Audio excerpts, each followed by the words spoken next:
meeting. Please, you have the floor. Excuse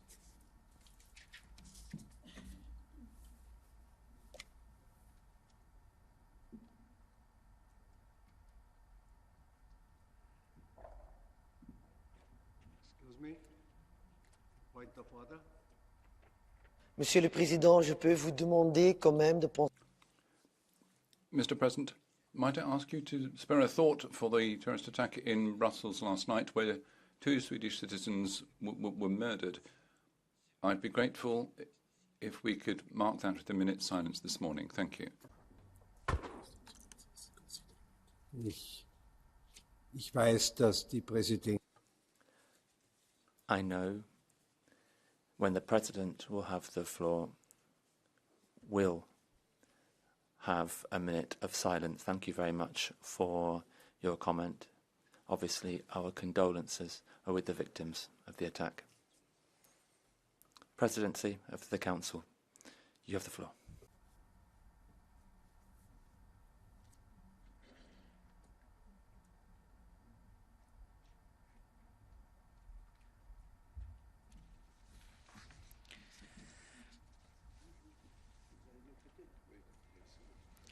Muchas gracias, señor presidente. Señorías. Thank you, President. Honourable members, Commissioner, Russia's war of aggression against Ukraine is a clear violation of the UN Charter and the fundamental principles of international law. Thanks to our unity, we've managed to provide political, economic and military support to Ukraine and adopt an unprecedented range of sanctions against the Russian regime. The current sanctions regime against Russia is the widest and most decisive ever decided upon by the European Union. As expressed by our leaders at the Versailles summit last year, the European Union is prepared to step up pressure on Russia and Belarus, including the adoption of further restrictive measures. Our sanctions have been designed to reduce Russia's capacity to carry out its illegal war against Ukraine, reduce its state's budget and prevent access to key technologies which are relevant to defence. The effectiveness of this system has been shown by the decline of the defence and manufacturing industries in Russia and its loss of competitiveness over the medium and longer term. But we need to enforce new sanctions to step up the effectiveness of our regime. The recent measures adopted in the 11th sanctions package have this goal in mind. This is important for all the assets sanctioned, but also for combat technologies that Russia would be able to purchase to pursue its war against Ukraine. Given the significance of the measures, it's important that they be uniformly enforced. That means we have to start by preaching by example. The European Union must redouble its efforts for cooperation, thanks to cooperation amongst the Member States and the Commission. Thank you. Thank you very much. Now for the Commission, Mr. Reinders. Thank you, President. Dear State Secretary, dear members of the Parliament, today we face a grim milestone. It is 600 days since Russia's war of aggression began against Ukraine. Since day one, we have been clear where we stand. We stand with Ukraine for as long as it takes. And we stand united as a European Union. Together, we have adopted 11 packages of sanctions so far. Together, we have acted to end our energy reliance on Russia within a very short space of time. And together, we have successfully diversified our supplies of energy and raw materials. Let me now briefly outline the impact of our measures on Russia. First of all, I want to reassure you, sanctions are having a strong impact on the Russian economy. Note that Russia carefully cherry-picks the economic data that it publishes. Sanctions have curbed the revenues that Russia can use to finance the war. For instance, budget figures reveal that Russia's income from oil and gas has significantly declined, while there are large increases in military spending. This has resulted in an estimated budget deficit of 1.7 trillion rubles, in fact 15.9 billion euros, for this year. We can see that the oil price cap and sanctions more generally are depriving Russia of its usual income sources to finance the war. In addition, immobilizing the assets of the Central Bank of Russia of about 300 billion euro, of which 2/3 we know are in the European Union, was effective. It immediately created strong pressure on the ruble and forced the Russian authorities to turn to drastic capital control measures. And it is important to recognize that Russia is implementing a number of measures to support its economy and counter the effects of sanctions. While these Russian countermeasures may provide some stabilization, they also tie up resources that would otherwise be available to finance the war.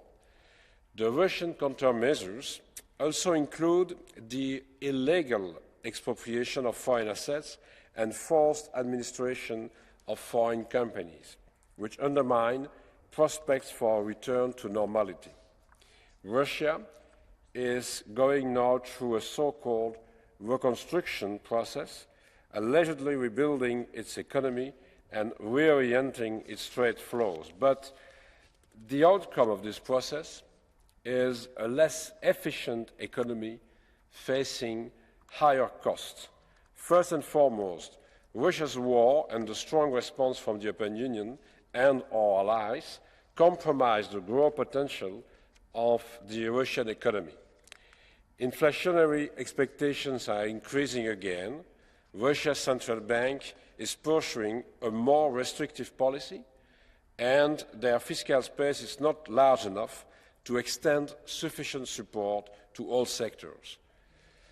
Russia's long-term growth is undermined by our sanctions regime too. And let us not forget the kind of growth Russia is experiencing at the moment. Russia is turning its economy into a war economy. But manufacturing weapons and ammunition will not improve the well-being of Russian citizens. There is no room for complacency. Sanctions need to be implemented in full. We are working closely with the Member States, like-minded partners and third countries to tackle gaps and to address Russia's attempts to circumvent all restrictive measures. In fact, we are doing the same with Russia as a country. That's what we try to do with the oligarchs and entities on the list of sanctions, where we are trying to freeze the assets of those oligarchs and entities. And you know that we are in discussion with you and with the Council about a proposal of directive to harmonize the different sanctions and the definition of sanctions when there is an attempt to circumvent the sanction regime, and certainly when there is an attempt to circumvent such a possibility to freeze assets. We want to go to a step further in justice with a possible confiscation of such a kind of assets. So we are working on that, and we have had again a meeting of the task force with all the member states yesterday in Brussels about that. And I said so we are working very closely with the member states, and Russia is building new physical and financial infrastructures and restructuring trade patterns, logistics and supply chains to circumvent all sanctions. These circumvention efforts show that sanctions are working as intended and cutting off access to many goods. Of course, sanctions cannot win the war alone, and there will always be profiteers looking to make a quick buck. However, they can, including by evading sanctions. These sanctions damage our collective efforts. And all these actions, damage our collective efforts. All the actions to try to circumvent the sanctions, to take profits in the framework of the sanctions. And we need to work closely, again, with our partners to prevent circumvention. We need all member states to play their part, and the Commission will continue to support them. For example, our sanctions now allow us to list people who facilitate the evasion of sanctions. The Commission is continually revising its guidance and facts. And the Commission regularly convenes meetings with Member States to discuss implementation and to exchange best practices. We also need to act with our international partners. This is why we have appointed an EU International Special Envoy for sanctions implementation. The envoy's work has focused on stopping Russia's attempts to procure key technologies for the battlefield, prohibited by our sanctions, that make their way to Russia via third countries. We are also in regular contact with third countries to learn together how to best limit sanctions circumvention. Honourable members, thank you for the opportunity to speak to you today, because it's not enough to put into place 11 packages of sanctions. The most important part is to be sure that it's possible to enforce those sanctions and, again, to fight against all forms of circumventions. And I count on your support to continue to work on this, sometimes also with some legislative proposals. Of course, I know that you are sharing the Commission's commitment towards Ukraine, and I thank you for it. So we'll continue to work together, and I will be very pleased to hear your views today. Thank you.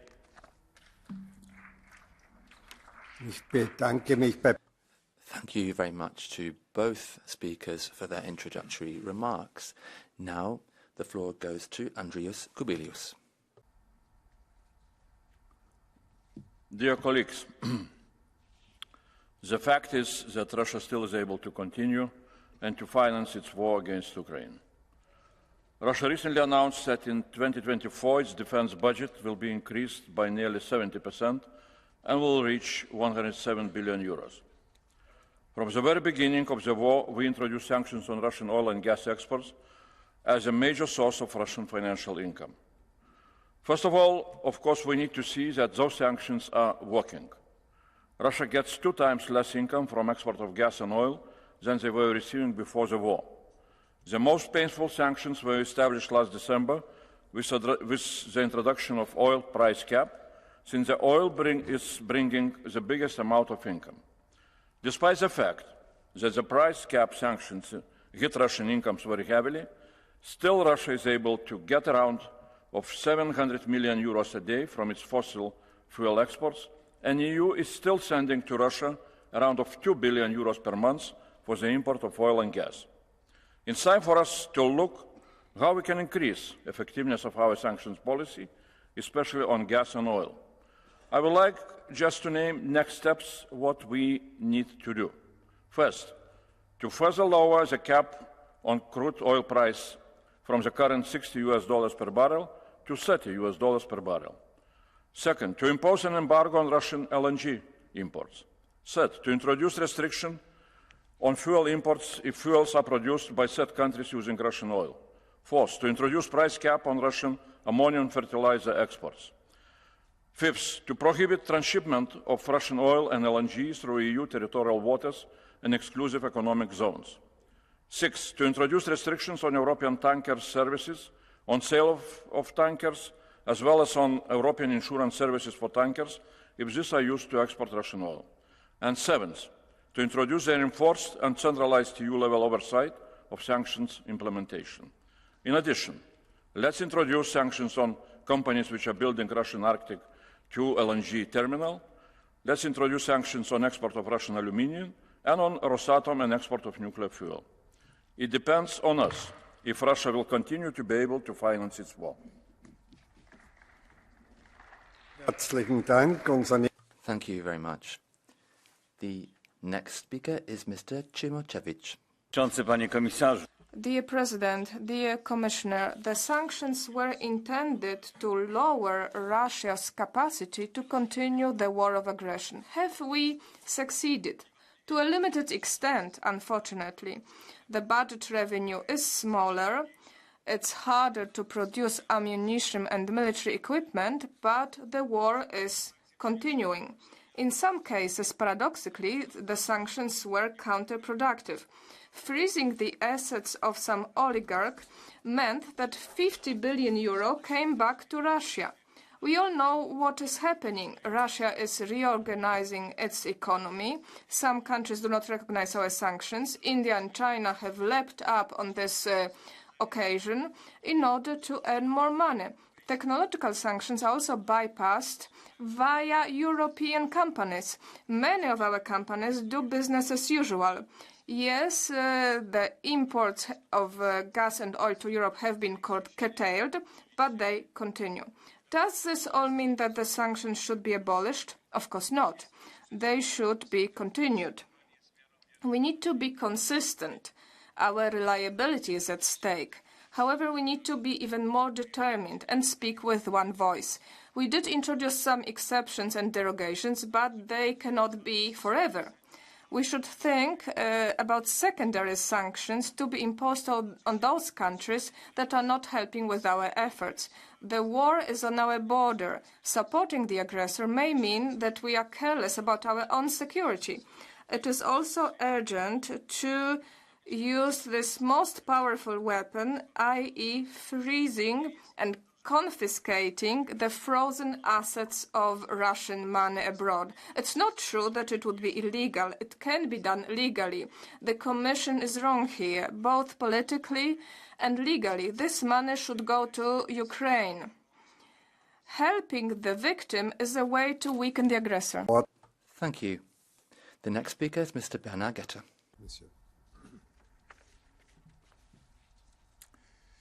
Mes chers collègues, disons les... Colleagues, let's state the obvious. No economic sanction against any regime has ever brought an economy to its knees. This is true of Russia today as it was of South Africa. But international sanctions are nevertheless a formidable weapon because they stifle industry, they exacerbate financial difficulties, and they force the target to constantly find ways around them. And this is the case of Putin's Russia. And for this reason, it's absurd, totally absurd, to talk about ineffective blows to Putinism. Putinism is hurt by these sanctions and is suffering because of them, but obviously there are some loopholes in our measures. We need to take new measures that are more targeted and which hurt the aggressor even more. We need to take stock of what has worked well or worked less well or not worked whatsoever. And this is what our Parliament will do next month by calling on the Council and the Commission to do even better, even more and even faster, because the end of this war depends on that. Thank you. Thank you very much. Mr. Lagodinsky, you have the floor. Effectiveness of sanctions is determined by clarity about our sanctions goals. And effectiveness of sanctions is determined by professionalism of sanctions policies. This Council and this Commission have lost sight of the main priorities. Our priority is to prevent Russian government and Russian machinery from their ability to continue financing this genocidal war.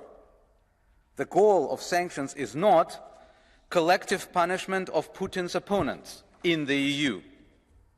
The interpretation of sanctions by the Commission just recently, according to which Russian dissidents cannot bring to the EU their own personal items, shampoo, soap, those items from Russia, is frankly an embarrassment and self-ridiculing of our sanction instrument, of one of the most important instruments of our foreign policy. Cars with Russian plates should not be allowed in the streets of the EU? Come on, listen to that. Are those our priorities?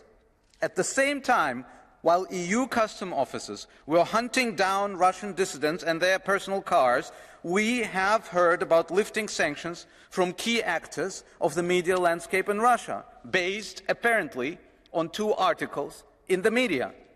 Is that professionalism that we want in our sanction policies? We hear reports about sanctions lists that are created based on Wikipedia articles. Is that the professionalism that we have? We still do not have a clear understanding of how sanctions are imposed, lifted and implemented. Dear Commissioner, dear Council, we must increase pressure. We must enact more sanctions, and our colleagues were right about that. We must close the loopholes, but please do it with a clear view of helping Ukraine through restricting Russian state, and do this by driving a clear, transparent and professional strategy. Danke. Thank you very much. Anna Fotyga is next. Sie haben das Wort. President, Minister, Commissioner, 600 days after the outbreak of full-scale invasion by Russia of Ukraine, we still discuss how to curb the power of Russia to perpetrate atrocities, war crimes, genocide. No question, sanctions regime is unprecedented and very important. Yet it is neither sufficient nor consequent. We have to broaden it, and many items possible to take were already indicated. I would add to this diamonds, once more Rosatom, broadening individual sanctions, and I would add also sanctioning countries that allow so much circumvention of sanctions by Russia, and here indicate necessity to broader mini-sanctions imposed in July on Belarus. That is, Lukashenko is an accomplice of Russia, and his regime should be punished as well. Thank you. Unser nächster Redner ist Herr Dier. Our next speaker is Mr. Thierry Mariani. Vous souvenez-vous des premiers mois? Do you remember the first months following the outbreak of the war in Ukraine? Macron's ministers and members of the European coalition said that we would bring Russia to its knees thanks to sanctions. We would send Russia back to the Stone Age. But in fact, it's inflation which is now making martyrs of our families, not to mention energy costs. So we're preparing another package of sanctions, even though 8,000 people are already subject to them. Even Mr. Borrell had to admit in March that we were coming up to the limits of what we could do. By fanatically sticking to these sanctions everywhere, we're losing out in Asia and Africa and South America. Now, as Mr. Kubilis has pointed out, we're still buying 2 billion euros worth of energy from Russia every month, and like America's our nuclear source, it also depends on them. So all we're doing is worrying our few remaining friends. Thank you. Mick Wallace, please. A year ago, half the German people thought the EU sanctions hurt Germany more than Russia. This sentiment is going to be stronger now, as Russia's economy overtook Germany's in August. The Russian sanctions triggered persistent inflation across the EU. Higher interest rates, a fall in real wages for workers, a cost of living crisis and a cost of energy crisis. Climate goals were trashed as EU countries fired up coal power stations. Germany's economy entered recession.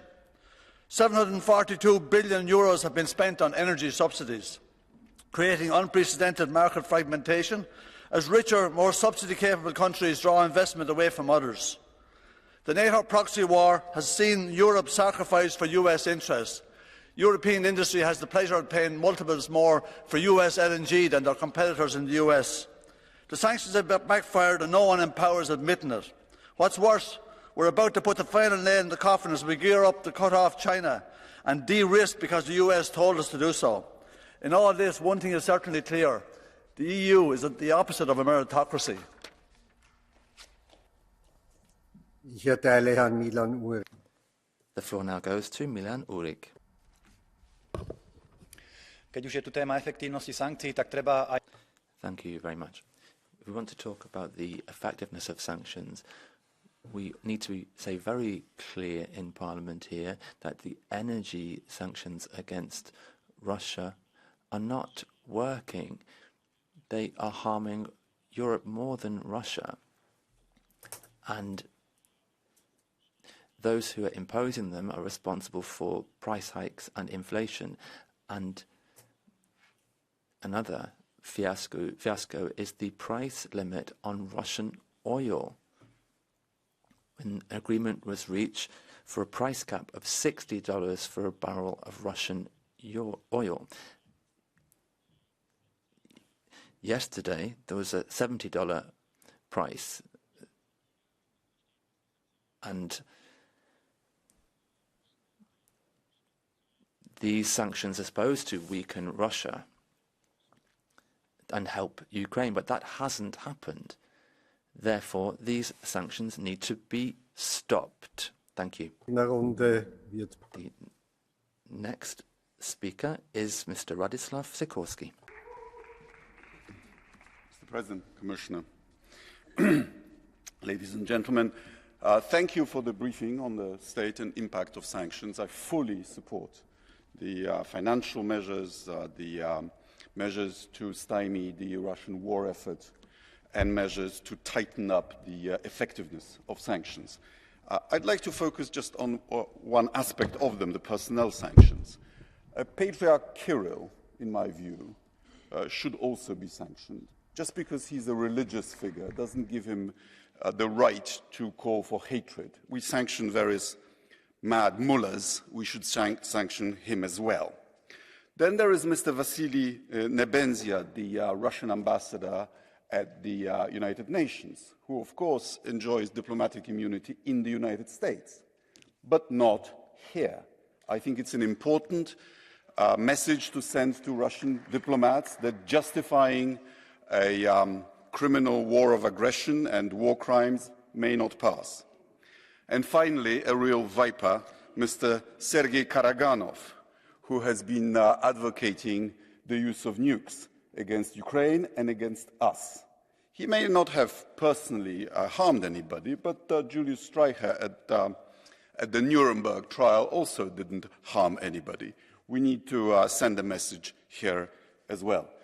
If you behave like a mujik rather than a gentleman, you do not belong in the gentleman's club. Thank you very much.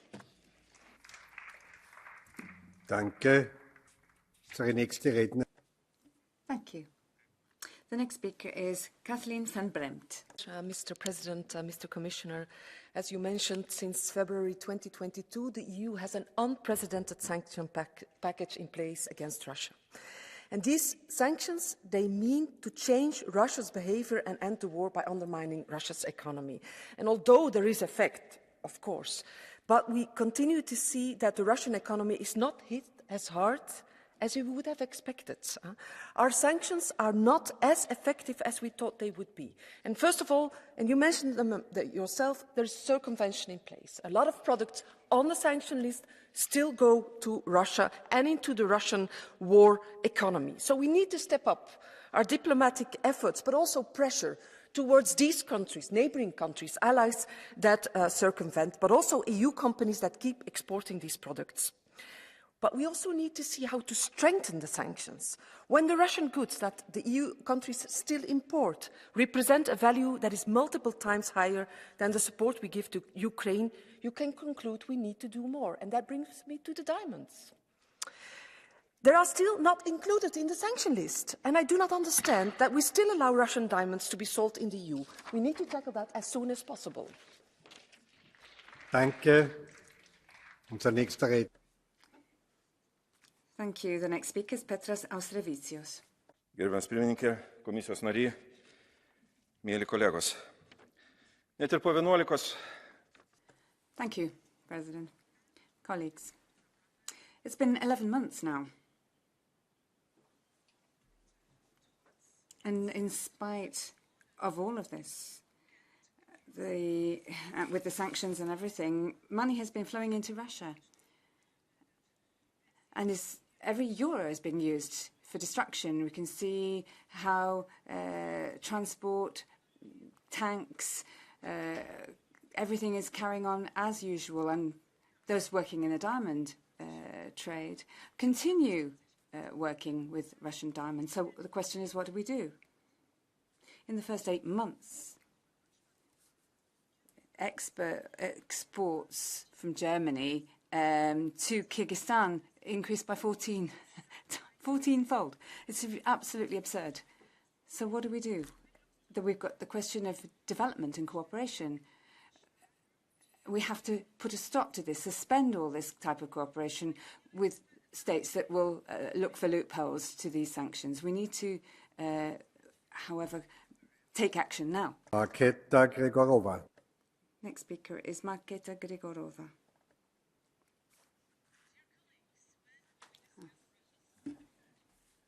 Brushing off the obvious, tax havens and post-Soviet mafia states, there is a massive elephant in the room, China.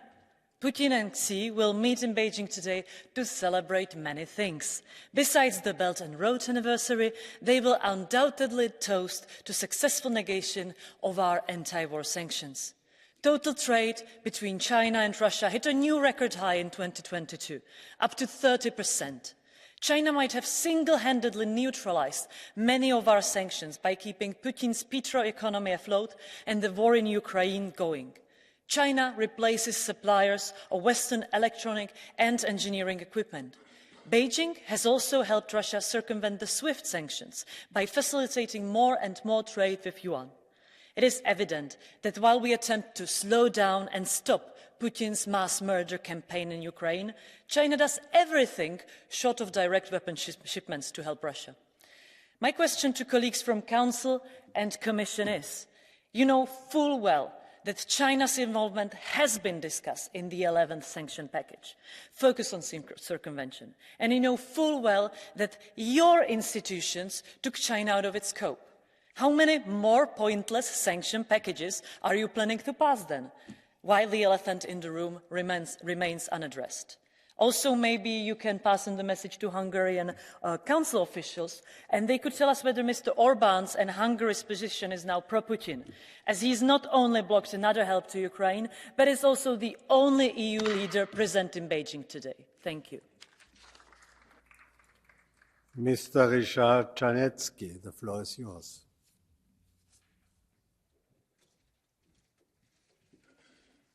Panie Przewodniczący, Dear President, dear Minister, dear Commissioner, I do think that many of us agree on those sanctions, but I'm a historian by profession, and I'd rather we did talk about the future and the past, because many of our European politicians did prefer to turn a blind eye to the Russian imperialism. So let us think about the past as well.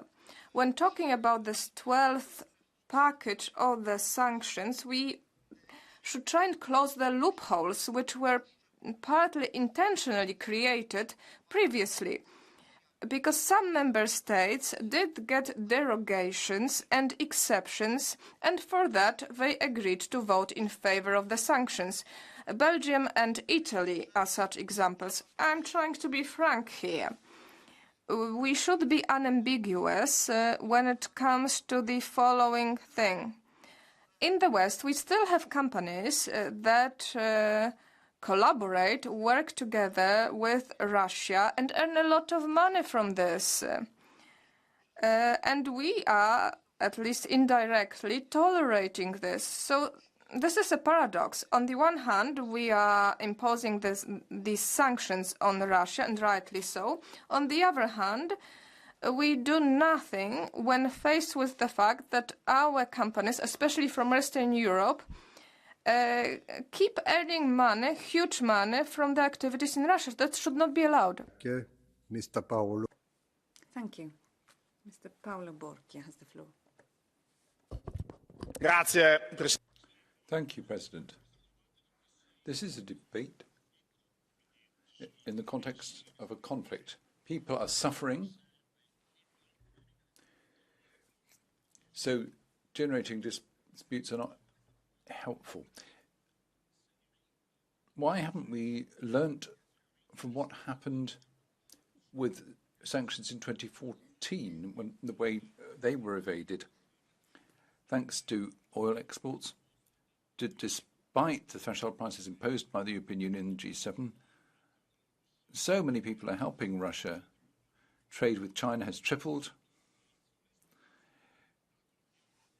Turkey's exports have gone up 90% to Russia.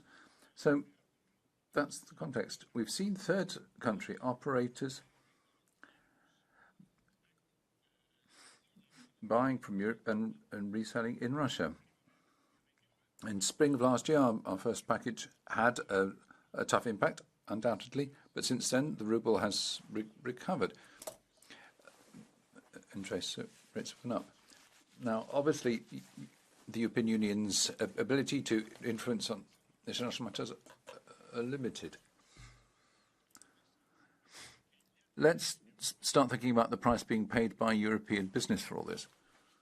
Mr. Nikolai Willumsen. Thank you. Mr. Nikolai Willumsen. EU sanctions on Russia have been effective?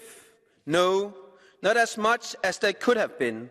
Special economic interests have protected different sectors from sanctions, from luxury handbags exports to imports of caviar. There's always been a bad excuse. The shipping and banking sectors were protected. Even Russian blood diamonds may only be covered by sanctions from next year, maybe. Not to speak of how the Turkey's President Erdogan is undermining the sanctions by allowing Russian goods to go through Turkey into EU. And then there are the fossil fuels. Since the full-scale invasion of Ukraine, EU has paid the Putin regime more than 165 billion euros for fossil fuel imports alone. Money that Putin has used for the war. How many bombs has he bought for those billions? We can do better. Let us strengthen solidarity with Ukraine. Let us strengthen the sanctions.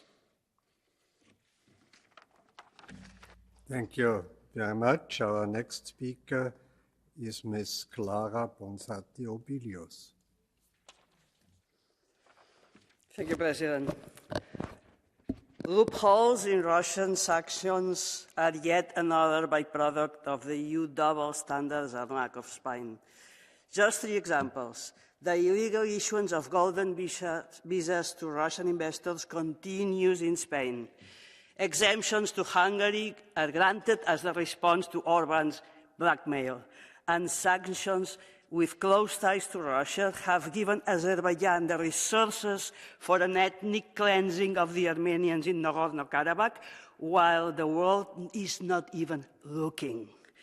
Double standards may seem a tempting shortcut to further EU interest, but they reveal weakness, decadence, and corruption. Double standards undermine our credibility and influence as international actors. No wonder that Mr. Borrell needs to pathetically beg for recognition from the international community when there is a major crisis. If Europe seeks to lead a rule-based international order and a humane and prosperous way of life, our strength lies in our principles. I hope it's not too late to remember that. Thank you. Our next speaker is Madame Pilar de la Castillo Vieira. Muchas gracias, Presidente. Thank you, President. Commissioner, despite the import bans on crude oil and derivatives, we know that the European Union is still one of the largest clients for fossil fuels from Russia. The point is that in some member states, first of all, although they're in favour of sanctions, they've actually increased their imports, so much so that over the first half of 2023, LNG exports from Russia to the European Union have been the highest of the last 3 years. The situation requires us to analyse where they are are loopholes and omissions that mean the sanctions not being as effective as they should be. First of all, shouldn't we be banning the ban of Russian fossil fuels through European economic waters? We can't have shippers taking these fossil fuels through our waters. We must extend the sanctions to fertilizers. And above all, the European Commission should have centralized, stepped-up oversight to enhance the effectiveness of the sanction regime. Nicola, the floor is yours. Thank you, Mr. President. Despite the horrible atrocities happening now in the Middle East, we cannot and must not turn our attention from ongoing Russian aggression in Ukraine, which entered its 601st day. We need to continue pressuring Russia by all means possible. We should also continue with further measures on Belarus, a Kremlin puppet regime, whom we must also keep accountable. Sanctions are taking place in economically challenging times when our citizens are increasingly anxious, but we have to keep them going as justified response to brutal aggression. Sanctions do work, but the efficiency of sanctions needs to be strengthened, including through a shared approach with our allies. There are still too many loopholes that need to be addressed, particularly regarding fossil fuels, energy imports through third countries and price caps. Finally, I share the view with many others that Russian frozen assets of today can be used to rebuild the Ukraine of tomorrow. Thank you. Frau Hilde Wautmans, Sie sind am Wort. So, Hilde Wautmans has the floor. Thank you, President. Commissioner, this is our 11th sanctions package. Well, it is good that we're adopting sanctions, but 11 packages clearly shows that we haven't been strong enough. Not all the individuals on the Navalny list are on our sanctions list. Russia is still getting around sanctions through third countries, and Russia is still earning billions by exporting oil and gas, even to European countries. The sanctions are working, but, Commissioner, they're not working the way we wanted them to work. The Russian war machine is still working full out, and Putin is still in the saddle. Colleagues, we have to raise our game. We knew which countries are helping Russia get around the sanctions, so let's tackle those countries. The capital of Russian elites is still spread right over Europe. Follow Alexander De Croo's example. Use those assets to build up Ukraine. Colleagues, only if the European Union works together as one strong bloc will we be able to hit Putin. Thank you. Thank you. The floor goes to Viola von Kramon-Tabotel. President, Commissioner, colleagues, Putin, the Chinese and their proxies claim that sanctions do not work. Yet, Putin also keeps calling for an end to sanctions. That means that sanctions work and that they hit where it hurts the most, right in Russia's war chest. Need more evidence? The ruble has repeatedly broken the 100-cent mark, while Russia's central bank has once again hiked interest rates to 13%. Even according to Russian data, Russia's GDP shrunk by over 2% in 2022. Instead of the expected 4% growth, this is a 6% loss. In 2021, foreigners invested 40 billion in Russia. A year later, the FDI fell to almost minus 20 billion. The G7 oil cap effectively kept Russian oil well below the market price, thus reducing Russian revenues without creating oil shortage. Russia's budget deficit widened to 30 billion in July. Skilled Russian labor is leaving the sinking ship. Russian assets are still frozen. Colleagues, it is clear that Putin has dragged his country into a bloody, pointless and expensive war. Russia is doomed to fail. Just because sanctions work does not mean that they cannot work even better. We should expose and punish sanctions evasions. Targeting the war enablers must continue.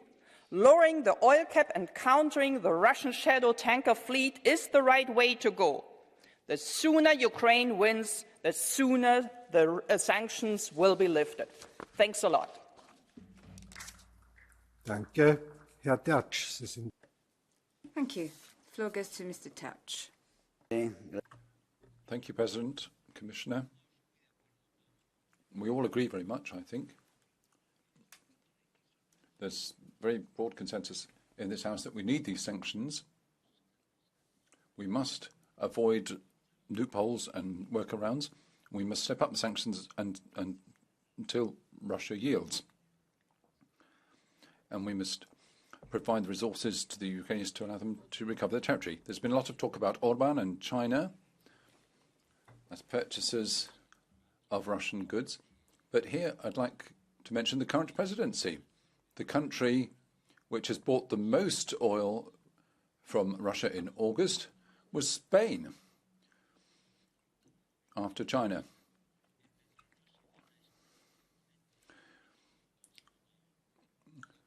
%20 goes to China and 80% going directly to Spain.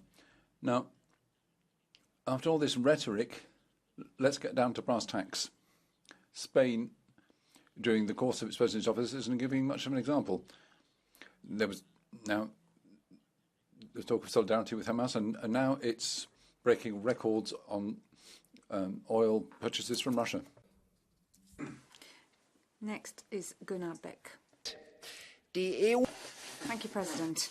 EU sanctions against Russia should take effect and be painful. Yes, we're talking about more than just Russia, but the EU is actually continuing to import gas at high prices via Azerbaijan. So it's basically circumventing its own sanctions.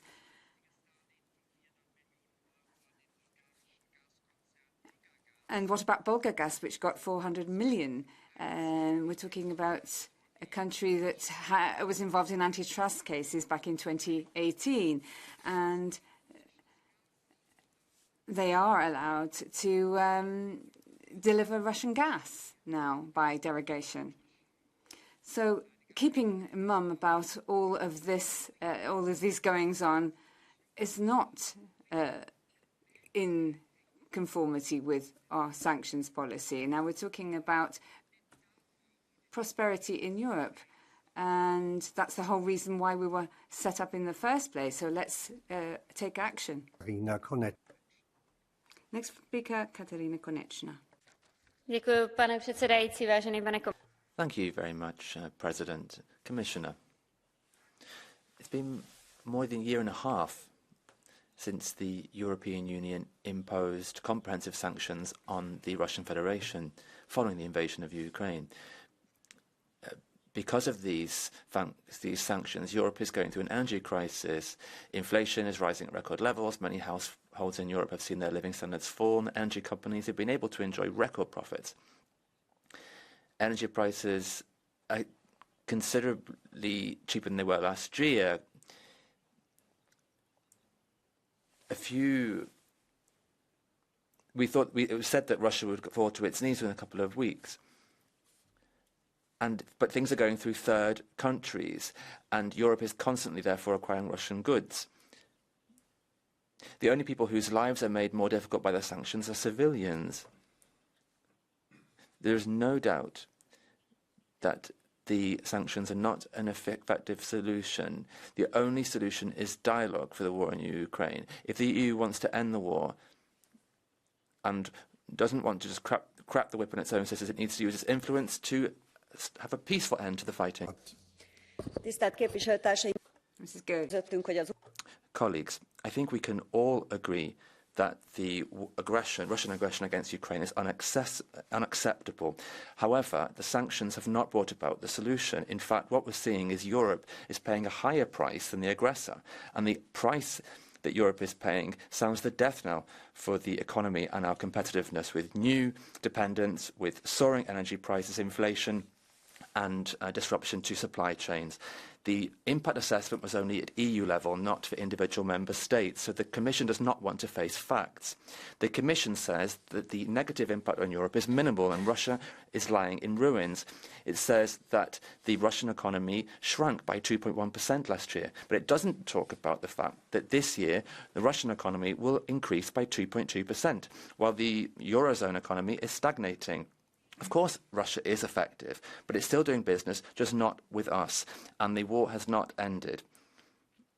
The aim of the sanctions was to wipe out Russian revenue. Meanwhile, the amount of LNG imported into the EU from Russia has increased by almost 40% over the last 6 months. Several member states are importing more oil. We need to change course immediately. Thank you. It's an own goal. Andrei Kovacev, Sie haben das Wort gebeten. Andrei Kovacev, you have the floor. Thank you, President. Commissioner, colleagues, the sanctions against Russia and the fight against spy networks in Europe are at different levels in different member states. We need to do our best in order to stem the financial inflow into Russia, in order to lessen its capacity to lead this war. There are certain problems with avoiding sanctions thanks to other countries. The aggressor whose bombs have destroyed so many hospitals, schools, and infrastructure has to pay for their reconstruction. That is why we need to find the legal base and use the frozen assets of Russia in order to rebuild Ukraine. Schaldemose. Mrs. Schaldemose has the floor. EU har vedtaget et historisk antal sanktioner imod Rusland. Thank you. We decided on sanctions against Russia, but the war is still ongoing. Does this mean that the sanctions aren't effective? No, no way. We're seeing destructions, bulldozers going in overnight, destroying houses. This is part of an overall package. You knock, you hammer, you think nothing's going on, but it is important. We're fighting against a threat to our own security, and this hammer, at the end of the day, will finally get through to the foundations, and we will weaken Russia as a result of the sanctions. We haven't got there yet, but let's keep up the pressure. We have to keep up the sanctions, hit harder and harder. We have to believe that it will be effective eventually. That's important for our security, for Ukraine's security. So let's keep up the effort. We have to carry on. Arvoisa komission edustaja. Thank you very much, President. Colleagues, Russia does not want to stop the evil with which it threatens the very existence of Ukraine and the West. The EU must remain united in its resistance, and it's each member state's duty. We need to increase pressure on Russia, and we need to weaken Russia's power. The EU must also tighten its stance towards third countries that support Russia's aggression against Ukraine in one way or another. This requires even more effective sanctions. We need to stop sanctions from being circumvented, especially when it comes to blocking routes for oil, gas and technology. We need to really prevent the evasion of sanctions. Russia is clearly using hunger as a weapon to destabilize the entire world food system. The EU, therefore, needs to ensure that grain from Ukraine can reach markets. This is for the sake of Ukraine and the rest of the world. We need assistance with arms as well as economic and political assistance until Ukraine wins. Saskia Bricmont. Thank you, Mrs. Saskia Bricmont. Des sanctions sont efficaces lorsqu'elles sont mises en œuvre. Elles sont alors.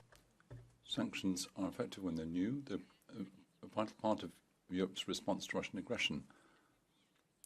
This package supposed to weaken Putin's regime, but third countries get around it with shameful silence from the European member states.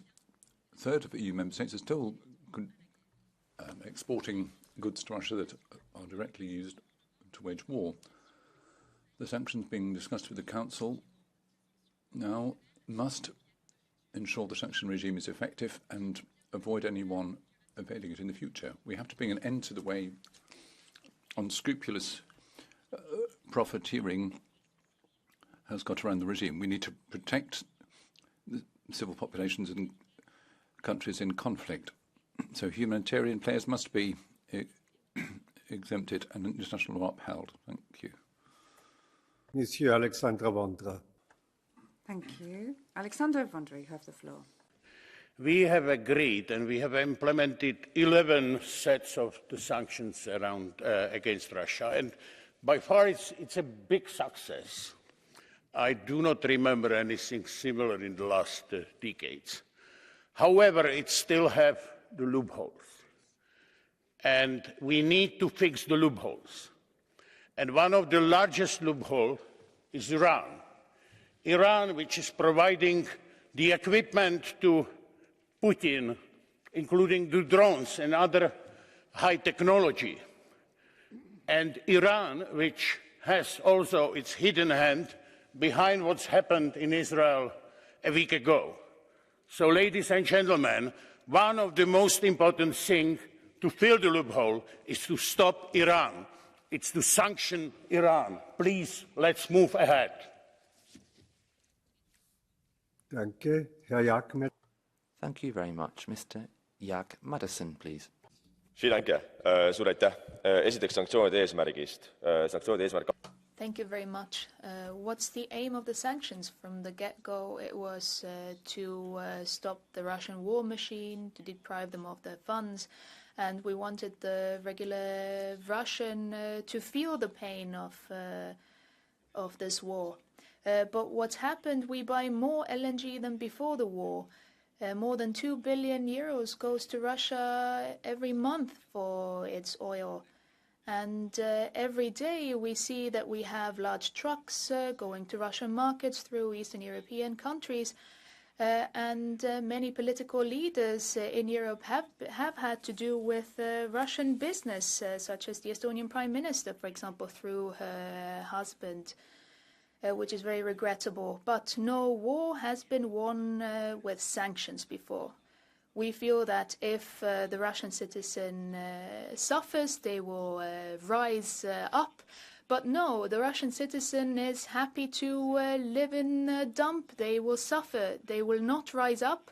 So this war can only be won with tanks, with guns. This is the only way to win the war. Thank you. Lev Kolakusic, the floor is yours.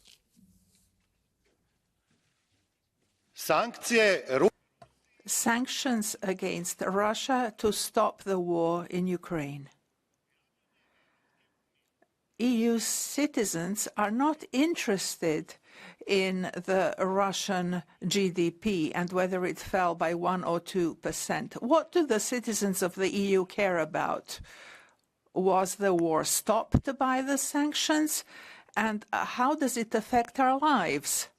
A year of sanctions have not only failed to stop the war, but we are witnessing a new Russian offensive these days.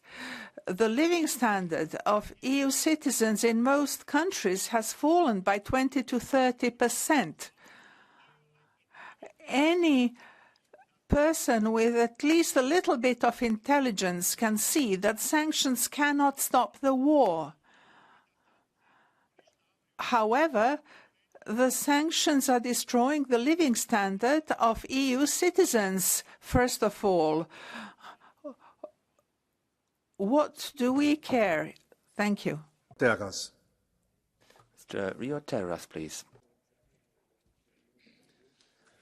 Thank you, Mr. Vice President. Dear colleagues, from the very outset of Russian aggression against neighboring Ukraine, the EU has posed numerous sanctions on Putin's regime and Russia's economic interests. With 11 packages, we have tried to cut Russia from the markets. We have made an effort to stop trading different types of strategic goods with the aggressor.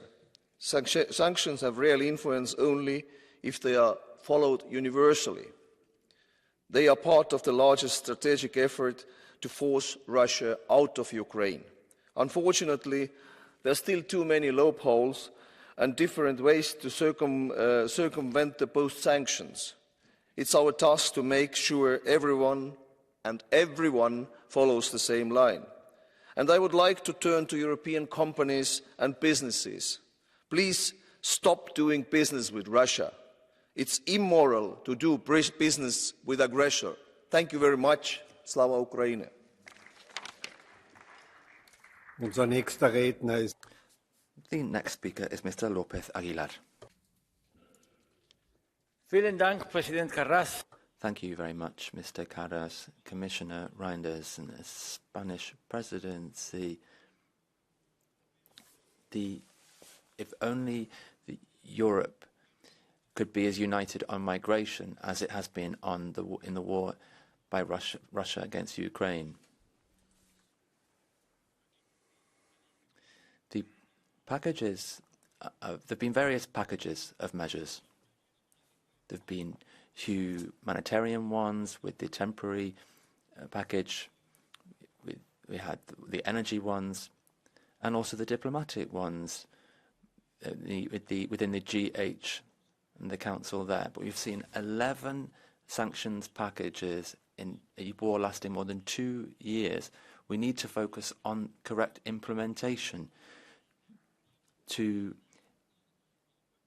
ensure that there is impact for the sanctions, and we shouldn't be buying Russian gas via India or via Kazakhstan.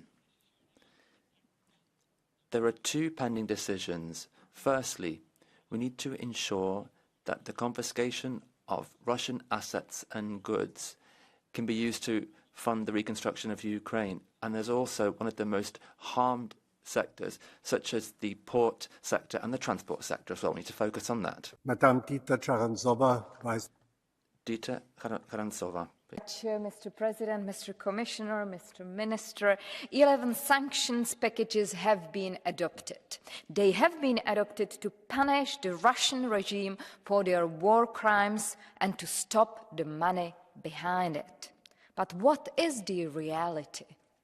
The reality is that trade that helps the regime to fund this war is still going on. You can see it in the images of banned goods still on sale in Moscow and beyond in Russia.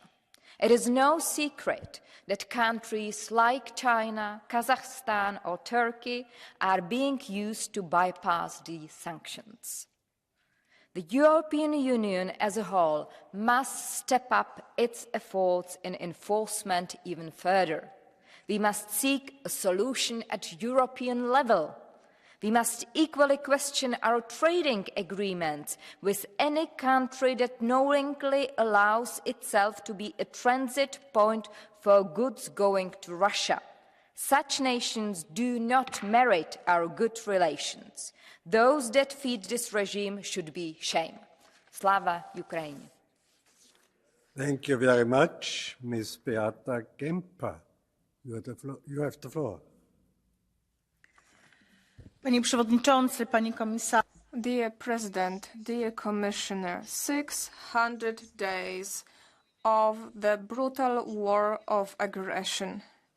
Putin thought it would all be over in 2 days, but Poland and the whole of Europe and the US have expressed its solidarity with Ukraine. Kiev has been saved. Our economy is in dire straits, but we need to hold on. We cannot do trade with Russia. We need to continue this solidarity. We cannot negotiate with Putin. That regime should be vanquished.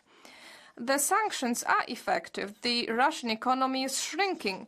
We need to close the loopholes, because every week, unfortunately, the Russian airplanes are bringing diamonds to Antwerp. Russian trains are bringing fertilizers to Germany and Belgium. We need to put an end to this, and the European Commission should also look into what German companies are doing in Central Asia. There has been a surprising increase in German exports to those countries. Are the sanctions not being bypassed? Thank you. Mr. Bernhard Zimniok, you have the floor.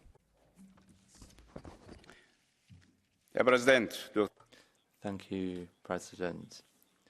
We wanted to bring Russia to its knees via these sanctions so they could not finance the war. But the LNG imports are at record levels, and then oil is being and gas is being imported via third countries like India.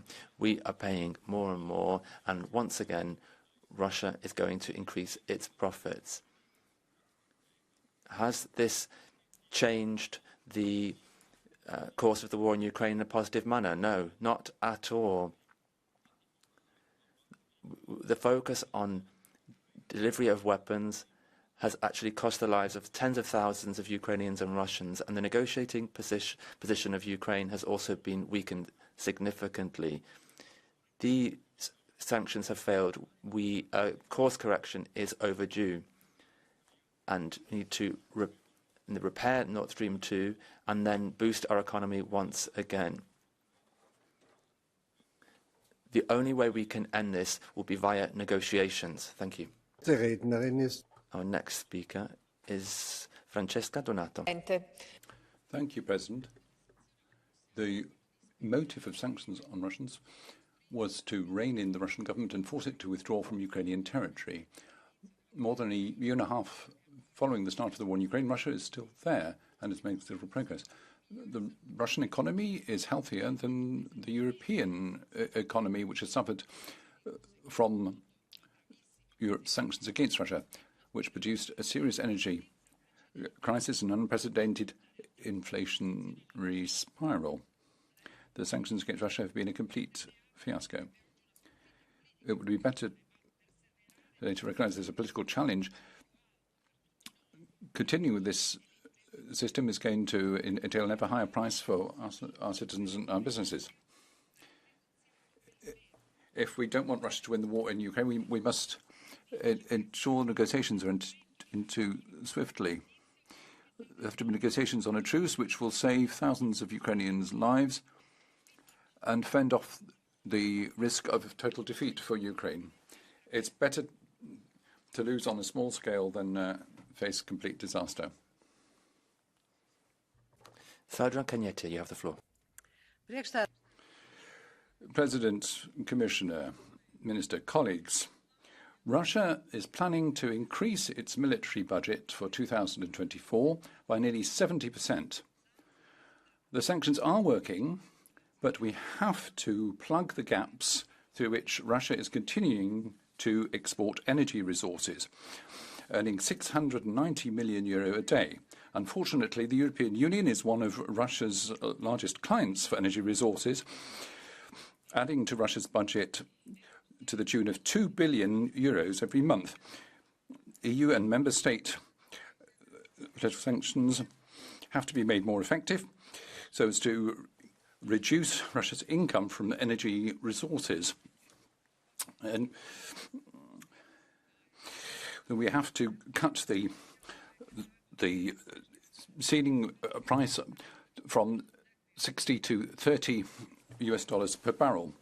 We have to stop LNG imports from Russia and stop third countries getting around this by exporting Russian oil to us. Lastly, we must reduce the sales, servicing and insurance of European tankers if they're being used to transport Russian oil. Merci. Monsieur le Commissaire. Thank you, Commissioner, colleagues. We're not going to get anywhere like this. The Commission, I know the European Commission has done its best, but the problem is the Member States.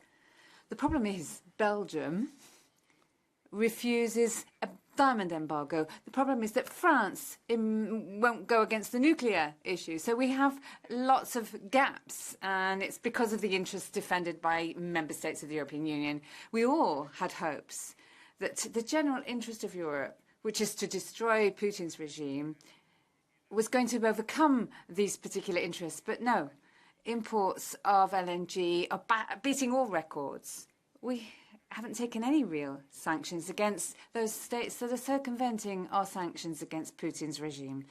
So if we carry on like this, we're just going to weaken the impact of our sanctions and allow Putin to carry on with this criminal war of aggression, not just against Ukraine, but against all of Europeans' architecture of security.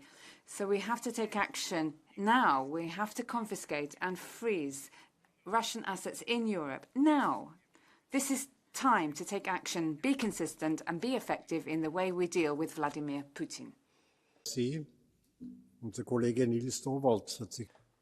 The next speaker is Niels Torvalds. Arvoisa puhemies, 601 päivää on jo tänään kulunut siitä, kun Venäjä aloitti täysmittaisen hyökkäyksen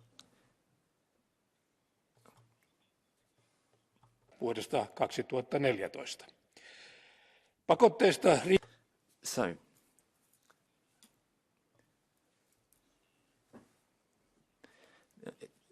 we need to have sanctions, but we need to have this in place. If Russia continues to attack and is a threat for our society, we need to continue with these measures.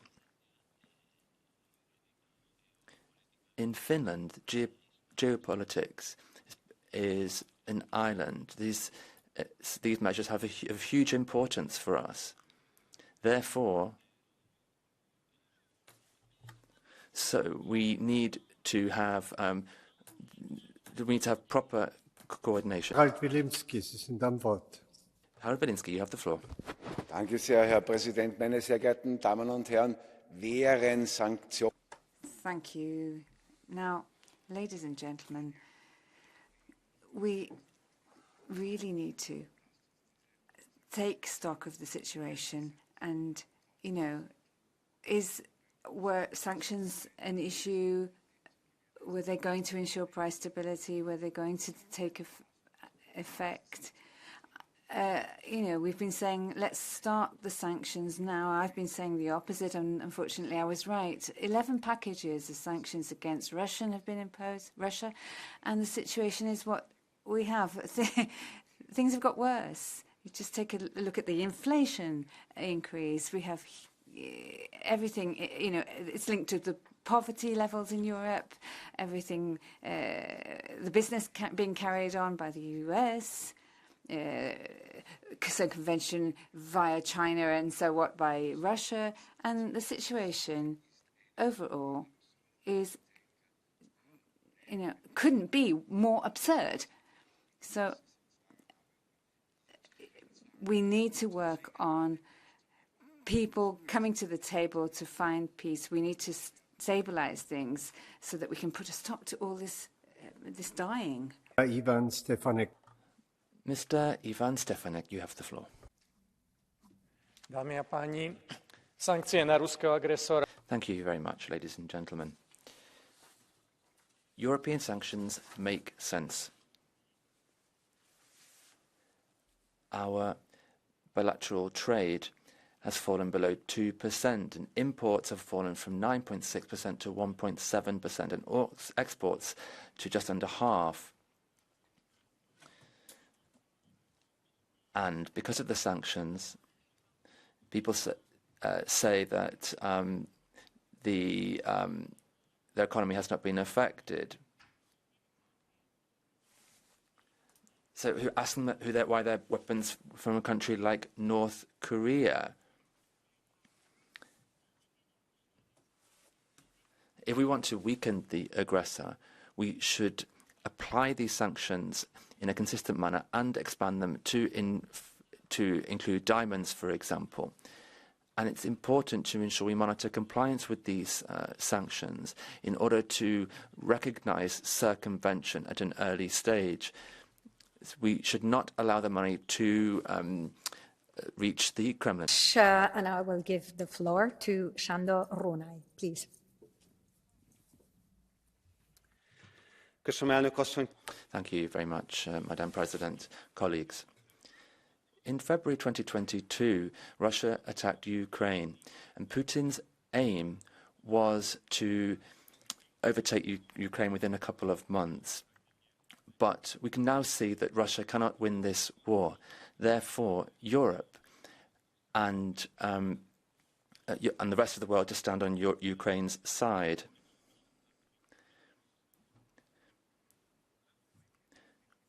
And thanks to the EU's decisions, we have stopped Russia's army to replace its lost weapons and access modern weapons. Unfortunately, Hungary has serious experience of what Russian occupation looks like. And Viktor Orban is therefore looking to get closer to Putin, and this is unforgivable. We need to maintain Europe's freedom, peace and security. We need to continue this work, and we need to work together to do so. Thank you very much. Thank you very much. And I will give the floor to Sophia in 't Veld, please. Thank you, Madam Chair.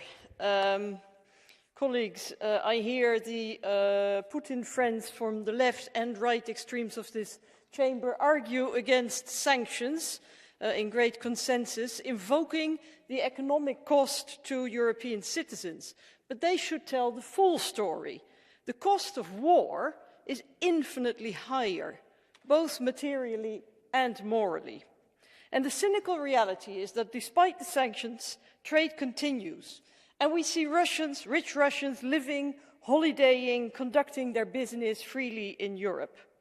The EU law criminalizing the violation of sanctions will help tackle the uneven and weak enforcement by the member states. And yes, more harmonization and strict enforcement are a key priority for Parliament.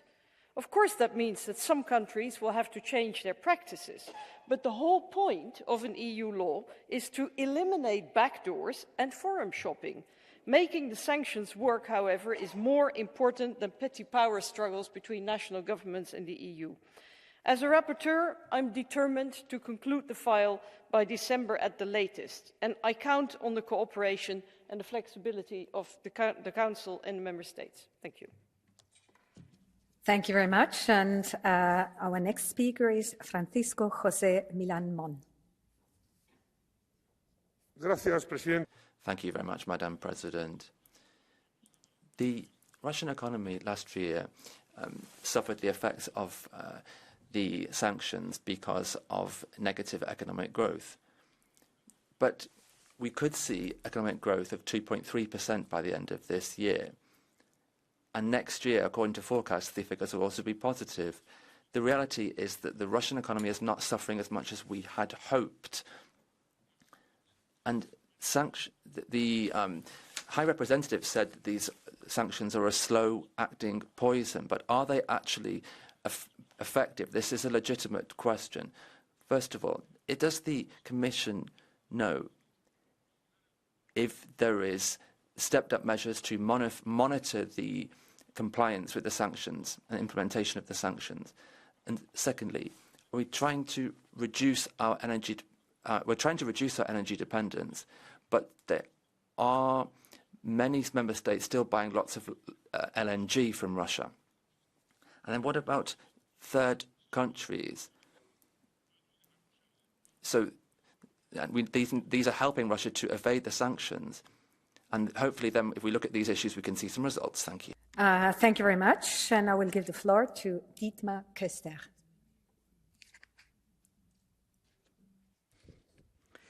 Die Sanktionen haben Russland. Sanctions perhaps have weakened the economy of Russia, but when we talk about the objectives in order to put a stop to the war, we have failed. We can see stability is still fine in Russia, and sanctions against Russian imports have been circumvented by a number of states. And going back to November last year, we're back to the level we were, although we had initial progress, we've gone back to the initial levels. Such things as microchips or drones being sanctioned, 2/3 of the components in the ammunition on the front use microchips produced by the US. Oligarchs with hundreds of millions of euros in accounts in Switzerland have not had their assets frozen. So how can we, we have to work on these areas if we're going to be more effective with our sanctions. We need negotiations about a truce and to put an end to the atrocities and the war. Thank you very much, dear colleagues, dear Commissioner. We have reacted against the atrocity of Russia and we have shown solidarity for Ukraine. We have had financial measures, sanctions, bans on importing energy products, and REPowerEU will be, with REPowerEU will be totally independent in the energy sector from Russia. But we need to accept that some of our sanctions have had limited impact and take action now and further strengthen the measures. And we need also new measures in the energy sector. We need to remain firmly dedicated to upholding Ukraine's independence territorially in terms of energy unity. We need to further support the provision of military, financial and humanitarian aid to Ukraine, including the energy equipment that would help to resist and stop the ongoing attacks and aggression. We need to strengthen the alignment of efforts across coalition countries, as well as mechanisms and measures to enhance the transparency of transactions not involving EU shipping service providers, develop additional administrative capacities and restrictions on Russian LNG and LPG. Thank you so much. Thank you so much. And our next speaker is Lukasz Kohut. Please. Bardzo dobrze, że Unia nakłada kolejne I welcome the fact that we are going to have new sanctions against Russia, closing our ports for Putin's ships, freezing the assets of the Russian oligarchs. Great, but can we make it more painful? Yes, we can, but there is someone who's pressing hard on the brakes, i.e. Viktor Orban, who kept blocking €500 million of EU assistance to Ukraine. He blocked the embargo on oil, and he yields the power of veto. Let us deprive Orban of this possibility to block everything. Article 7 should be triggered. Great news from Poland. We will no longer have Budapest in Warsaw. On the 15th of October, the Polish people have voted. Friends of Putin's friends have lost power. The toxic alliance of Morawiecki and Orban is coming to an end. It's coming to an end thanks to the opposition and the strong civil society. The populists have been defeated. The fifth biggest country in the EU is back. Let us build stronger Europe together. Thank you very much. And now I give the floor to Sunčana Glavak. Thank you, Chair. Dear colleagues, manipulation and disinformation is very dangerous, as we have heard here today. The bottom line is that the sanctions were partially effective. However, in spite of the sanctions, Russia is still earning money and financing the war. It's time to open our eyes and say what's really going on. What countries are circumventing the sanctions? The sanctions are a symbol, but also a practical measure trying to stop the aggression on a sovereign state. Like many of my colleagues, I am in favor of seeing what we can do next.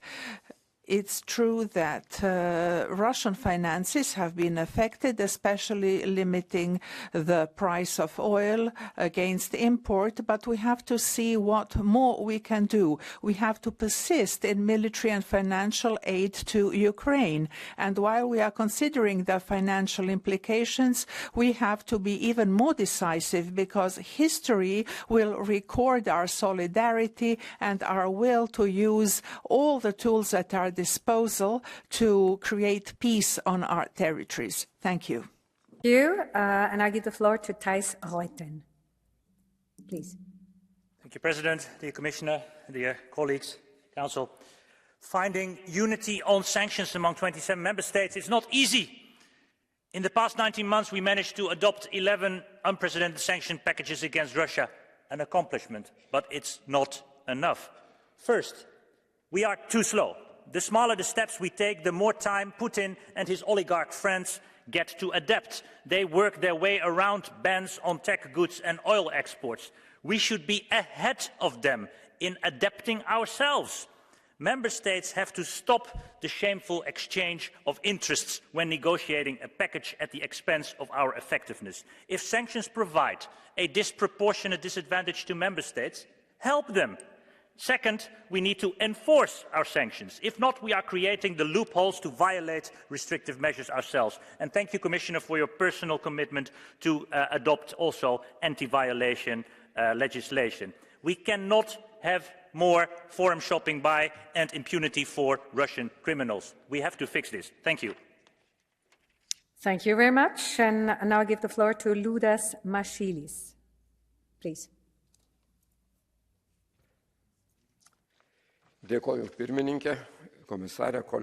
Thank you very much, Madam Chair, Commissioner, colleagues. In autumn 2021, we discussed sanctions against Russia while it was amassing 100,000 troops around Ukraine's borders, and we were very brave at that time. We said if it attacks, we will also cut Russia off from the SWIFT system. And I said myself that this was quite a mild request. The braver ones saw Russia's economy ruined. And in the meantime, we've imposed sanctions packages, indeed bans on our own businesses. Russia is arming itself further. So how long will the internal market be open to Russians? We need to have a more courageous scenario. Yours. President, Commissioner, sanctions on Russia show us what we can do when we work together. EU money should not fund Putin's illegal war in Ukraine. Europe is a trading superpower, and EU sanctions should show Putin the consequences of breaching international law.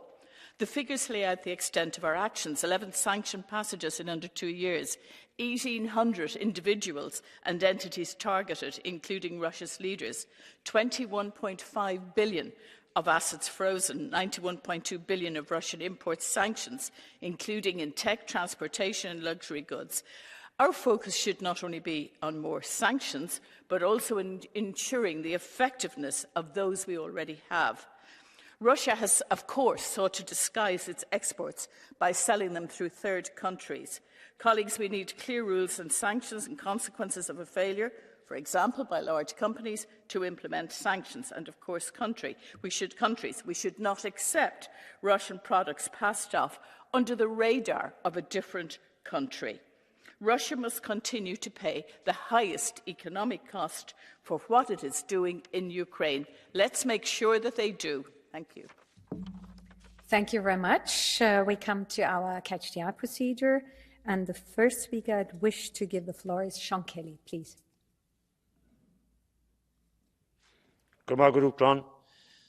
I think the important point now, especially from the Commission's point of view, is not to be telling us about the sanctions we've had and how the German economy is retracting, but tell us where and how the sanctions are being avoided. And it's quite obvious that it's widespread. Even member states who have signed up to sanctions are importing Russian products from third countries who are directly importing from Russia. That's not good enough, and that has to be stopped. The same with companies who are not abiding by sanctions. And I think we need a discussion on the sanctions that are there, how they are working, and what the Commission are going to do immediately to ensure that those who are trying to avoid them are going to be stopped. Then we can talk about another package of sanctions. And I think that's the key. Thank you very much, Mr. Kelly. Our next speaker is Georgios Kyrtsos. Thank you, President. Sanctions are important and rather effective, but they produce results mainly in the medium and long term. They are not going to solve the problem of Russia's war against Ukraine. Russia is in a position and will remain so to finance its aggressive war. First, we created a huge energy dependency. We decreased this dependency, but Russia was able to cover its financial needs in 2022 and 2023. Second, there has been a global shift in favor of major economies like China and India that have increased their collaboration with Russia. Third, the Russian private sector, the oligarchs, was able to react rather effectively to the challenge of sanctions. Sanctions are important and should become more effective, but the only way to move forward decisively is by helping Ukraine to win the war and not just survive the Russian aggression. Thank you. Thank you very much. And I give the floor to Claire Daly, please. Thank you, President. Those who told us 11 times that sanctions would bring Russia to its knees, they were a necessary gesture of solidarity with Ukraine, part of the toolbox to end the war, are still clinging to the lunacy that maybe the next round will work. We've heard colleagues say, well, sure, look, we know they never fully work. Or, well, we need to add a load of named people to the list. We need to include diamonds. We need to tighten up beyond a WikiLeaks link. We need to blame China. All of it nonsense. The truth is sanctions don't work. Everyone, the US, the countries which contain a majority of the world's population, continue to trade with Russia. Our LNG imports from Russia increased 40% since the war. The Commissioner says the Russian economy is less efficient, it has higher costs, and it's a war economy. I don't know if that's true, but I do know that the European Union economy, which he was very silent about, has certainly got higher costs, is less efficient, and Commissioner Breton tells us it's a war economy, and with the amount of money we're shoveling into arms, it seems like it. The Eurozone is in recession, the cost of living crisis is hitting, ordinary people are paying, while ordinary people in Ukraine pay with their lives. We need peace and diplomacy and an end to this nonsense. Thank you very much. And I'll give the floor for 1 minute to Kostas Mavridis. Please, Kostas. Thank you, Madam President. Those of us who seek for the effectiveness of the EU sanctions on Russia, we also agree that the problem is loopholes and practices that circumvent them. Some blame it on China, on Iran, on Kazakhstan, but these are not EU members, neither members of NATO, and certainly they are not our strategic partners.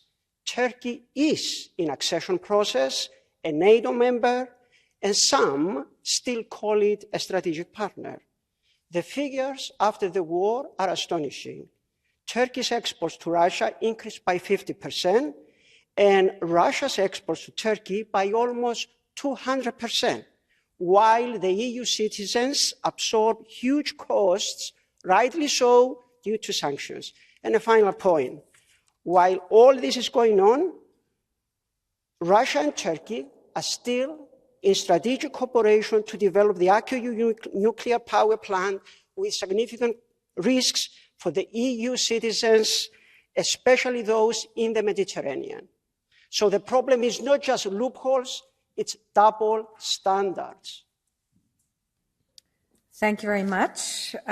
With this, we close our debate of the speakers, but not, of course, with listening carefully to what Commissioner Didier Reynders will tell us. Please, Commissioner.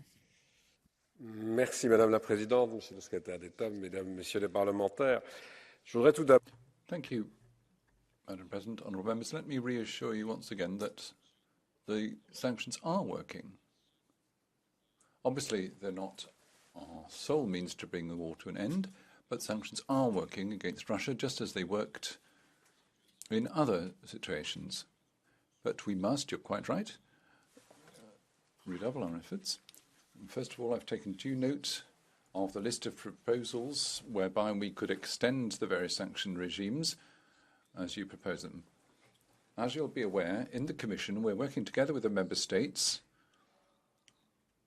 to move forward in unanimity in the European Union, both in our dealings with Russia and Belarus, as some of us recalled. It's our daily task to ensure that we can cover the broadest possible range of activities that we want to restrict or prevent on Russia and Belarus's part. And we've done this in the 11 packages up until now on the basis of unanimity. You will have understood that above and beyond defining sanctions, something which is no doubt at least as important is to ensure the effective implementation of those sanctions and to fight any means of evading them. Let's take the example of asset freezes. We've frozen the assets of more than 1,500 individuals and 270 bodies, which means 27 billion worth of assets, including of oligarchs, have been frozen, and over 200 billion assets have been frozen across the European Union in terms of assets of the authorities, particularly the reserves of the Russian Central Bank. What we're working on now together with you is finding ways of ensuring we can fight the way the asset freezing regime is being evaded and actually take a step further and confiscate said assets. That's why we need to complete our current work in the trilogue on the proposal to amend the directive on sanctions evasion. This will allow us to open court procedures and not just freeze assets, but confiscate them should anyone seek to evade the sanction regime. Those assets could then be used to help rebuild Ukraine and provide compensation for the damage suffered by a number of victims. So we're continuing to work on the sanctions evasion of any types of sanctions, the imports or exports of goods, as you mentioned. As I pointed out earlier on, we've appointed a special envoy who's in touch with a number of governments and bodies to ensure we can pursue this fight against evasion in conjunction with the Member States and our international partners. I've also taken due note of a number of your comments regarding individual cases, particularly Russian dissidents. Obviously, we've looked into those individual cases, as mentioned, but I must remind you that in the context of all our sanctions regimes, we also need to respect the rule of law. We need to provide proper legal motivation for the decisions we take. That applies in particular to the lists of individuals subject to sanctions whose assets we wish to freeze. Cases have already been referred to the European Court of Justice.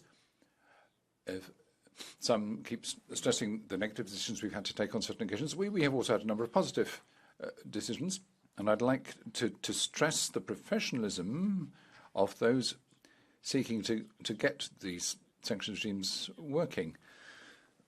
Asset freezing is a particularly important part of that. But thank you for taking part in this debate, which shows that there's still work to be done in completing our list of sanctions. But above all, there's a day-to-day task to be done to ensure that the sanctions we have are enforced effectively and that we're able effectively to fight any attempts to evade the regime.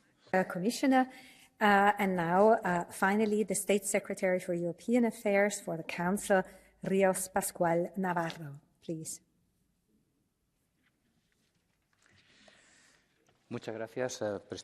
Thank you very much, Madam President. Commissioner, ladies and gentlemen, I'd like to reiterate the fact that the EU adopted the most ambitious package of sanctions to deal with Russia, and the EU will continue to work on more sanctions if necessary. It's also prepared to maintain this sanctions policy as long as it is necessary.